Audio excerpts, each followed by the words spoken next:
Existe uma arte marcial que muitos praticantes ignoram. Ela não é tão popular nas academias brasileiras. Não domina os filmes. Não aparece tanto nas redes sociais.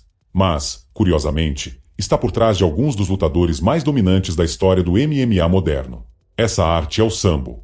Enquanto o mundo discutia jiu-jitsu, muay thai e wrestling, atletas formados no sistema russo acumulavam títulos mundiais, controle absoluto no grappling e uma eficiência quase clínica no combate. Mas o que torna o sambo diferente? E por que alguns especialistas afirmam que ele pode ser uma das bases mais completas já criadas? Hoje, no mundo marcial, você vai entender por que o sambo pode ser a arte marcial que todos deveriam pelo menos conhecer e talvez praticar. O diferencial técnico. Por que ele é tão completo? O sambo esportivo por si só já impressiona pela dinâmica e pela intensidade. Mas quando falamos de combate sambo, o cenário muda completamente de escala. A estrutura deixa de ser apenas grappling e passa a integrar quedas explosivas, transições rápidas para o solo, finalizações agressivas e trocação com socos e chutes dentro do mesmo sistema. Não existe pausa conceitual entre as fases da luta. Tudo está conectado. Essa integração cria um tipo específico de lutador, adaptável, resistente à pressão e confortável em qualquer distância. Enquanto algumas artes especializam demais o praticante, focando exclusivamente na trocação ou exclusivamente no solo, o sambo treina a transição constante. A mudança de nível acontece em segundos. A queda pode virar controle. O controle pode virar finalização. A defesa pode virar ataque. A luta nunca reinicia. Ela evolui sem interrupção.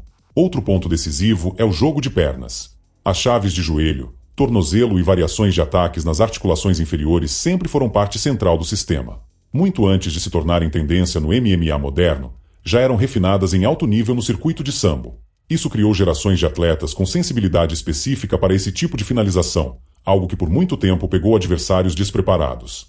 Além disso, o sambo valoriza a agressividade controlada. Não é violência desorganizada. É pressão com propósito.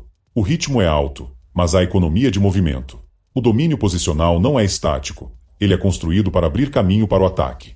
É um estilo que exige leitura rápida, tomada de decisão eficiente e mentalidade ofensiva sem perder estrutura. Teoria não sustenta reputação. Resultado sustenta.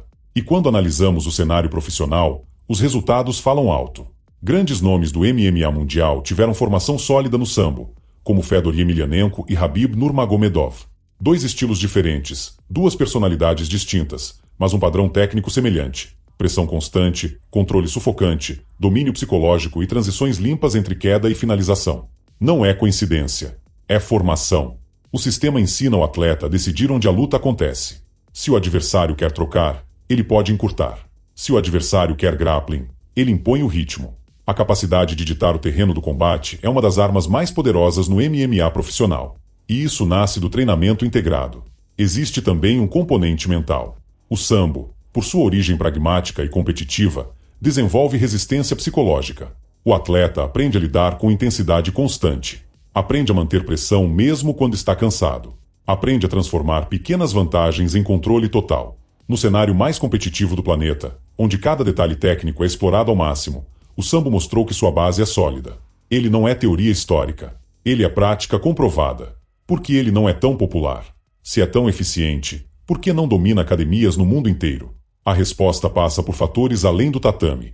Primeiro, geografia e contexto político. O sambo cresceu fortemente na Rússia e em países do leste europeu, dentro de um sistema esportivo estruturado de forma estatal. Sua expansão internacional aconteceu de maneira mais gradual do que artes japonesas ou brasileiras, que tiveram ondas culturais globais muito fortes.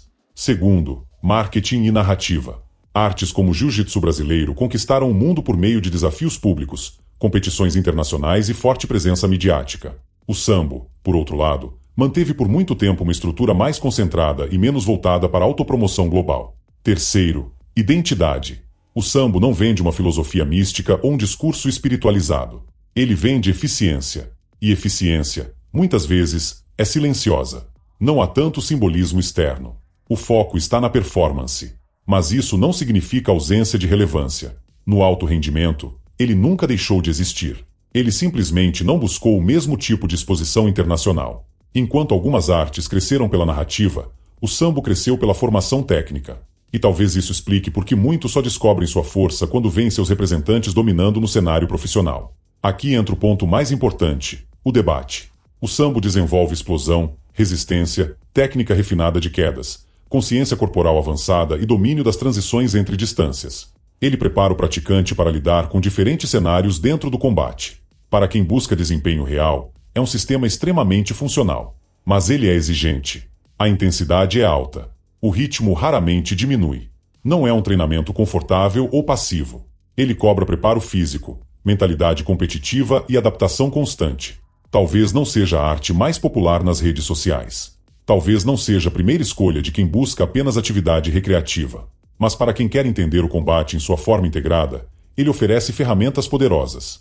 A pergunta não é se ele substitui outras artes. Nenhum sistema precisa excluir o outro.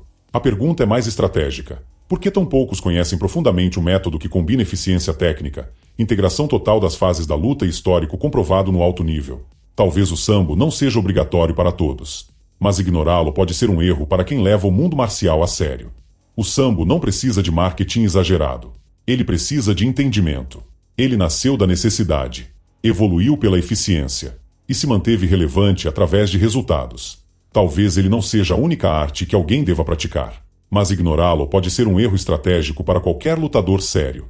No fim, o combate sempre revela o que funciona. E o sambo tem funcionado há décadas. Agora eu quero saber sua opinião. Você acredita que o sambo é subestimado no Brasil? Praticaria? Ou acha que outras artes continuam mais completas? Se esse vídeo abriu sua visão sobre o mundo marcial, curta, comente sua opinião e compartilhe com quem treina com você. Inscreva-se no Mundo Marcial para mais análises profundas sobre artes marciais, sistemas de combate e a verdade por trás dos estilos. Até o próximo vídeo.